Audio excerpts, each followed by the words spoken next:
Imagine this. You open your eyes, and instead of your soft mattress, you feel rough straw under your back. You look around, the ceiling is made of wood, smoke floats in the air, and sunlight leaks through cracks in the wall. You're not in your room anymore. You've somehow woken up in the Middle Ages. Welcome to another quiet journey through time, where we explore what life really felt like in the distant past. So, take a deep breath, get comfortable, and let's imagine, what if you woke up in medieval times? Morning in the medieval village. The first thing you'd notice is the smell. It's not pleasant, a mix of smoke, livestock, and damp wood. People rarely bathe, and sanitation isn't exactly a strong point of the Middle Ages. You'd probably wake up in a wooden cottage, shared with a family of 5 or 6. And maybe even a few chickens scratching around inside. The bed? A simple wooden frame filled with straw, covered by wool blankets. If you were lucky, you'd have a small pillow stuffed with feathers. But if you weren't, you'd just use your arm. Outside, the sound of roosters echoes through the misty dawn. You hear the blacksmith already hammering at his forge, and a cart creaking down the muddy street. The struggle for breakfast. Your stomach growls. But don't expect bacon and coffee. Breakfast, if you can call it that, is a small piece of bread, coarse, dark, and slightly stale. Maybe a bit of cheese, if your household could afford it. There's no sugar, no milk in your tea, because tea hasn't even reached Europe yet. And coffee? Still centuries away. If you're a peasant, you drink ale, even in the morning. Because the water isn't safe to drink. Stepping outside, a harsh world. You step out into the muddy lane. Your shoes are leather, thin and damp from yesterday's rain. Houses lean toward each other like tired old men. Pigs wander freely. Children play barefoot in the mud.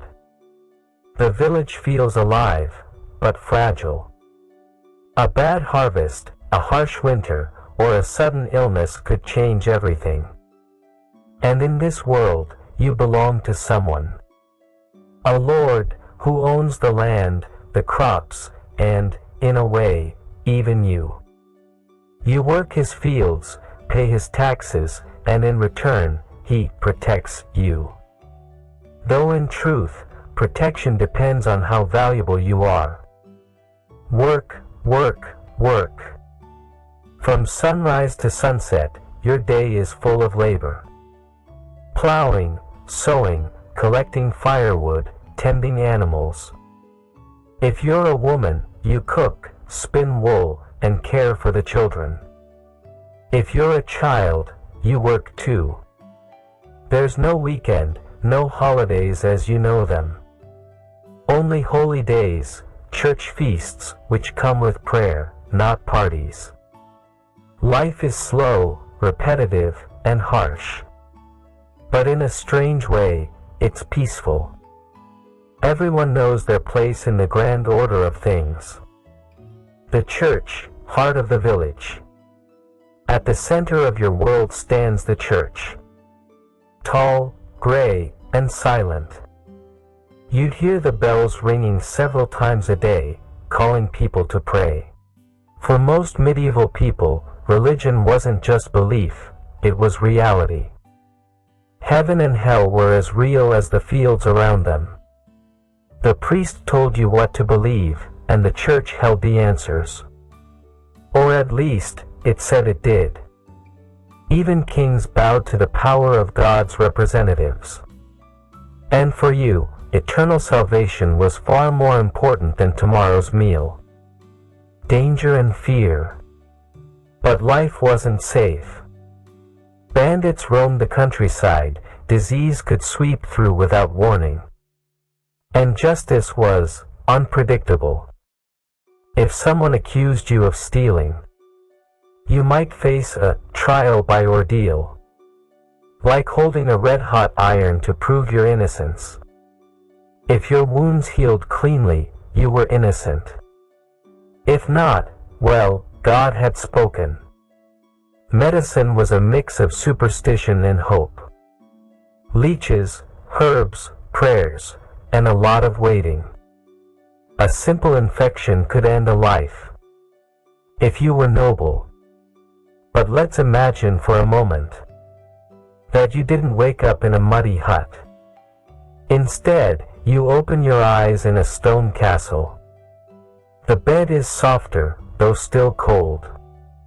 Tapestries hang from the walls to keep out the chill. You're a noble, a lord or lady. Life is safer, cleaner, and far more luxurious by medieval standards. Breakfast might include bread made from fine white flour, honey, and maybe even imported fruit. You'd have servants dressing you, lighting your fire, and addressing you as my lord or my lady. But even here, danger lurks. Politics is deadly. One wrong word can make you a prisoner in your own castle. And remember, there's no medicine for plague or infection. So even the rich weren't untouchable. A walk through a medieval town. By midday, you might travel to the nearest market town. Stone streets, narrow alleys, and the smell of open stalls. Merchants shout, selling wool, pottery, and salted fish. Musicians play lutes, children chase each other. And somewhere nearby, a blacksmith's fire roars. If you're lucky, you'd witness a festival, with juggling, dancing, and storytelling. Life, despite its hardship, had color and joy. The marketplace was the heart of medieval life. Where news spread, love stories began. And sometimes, revolutions brewed quietly. The night falls. As the sun sets, candles flicker inside homes. You feel the chill of evening settle in. There's no electricity, no glowing screen, only the gentle hum of crickets, and the soft crackle of a hearth fire. Dinner is simple, a thick stew of vegetables, maybe a bit of meat if it's a special day. Afterward, people gather to tell stories. Tales of knights, saints, and faraway lands. Children fall asleep listening to their grandparents' voices. And when the moon rises, the village grows quiet again. In the dark, the stars seem impossibly bright. A silent reminder that this world, though simple, is breathtakingly real. Reflection. If you woke up in a medieval world, you'd probably miss your phone, your bed, your morning coffee. But you might also discover something we've lost. The rhythm of nature, the closeness of community. The beauty in ordinary things. Yes, life was short, hard, and uncertain. But it was alive, in a way our modern world often forgets to be. Calm and slow. So now, as you slowly drift off to sleep, imagine the sound of the distant church bell, the warmth of the fire beside your straw bed, and the faint whispers of voices fading into night. Time is just a dream. And tonight, you've dreamed of the Middle Ages. Sleep well, traveler. Tomorrow, you'll wake up in your own time again.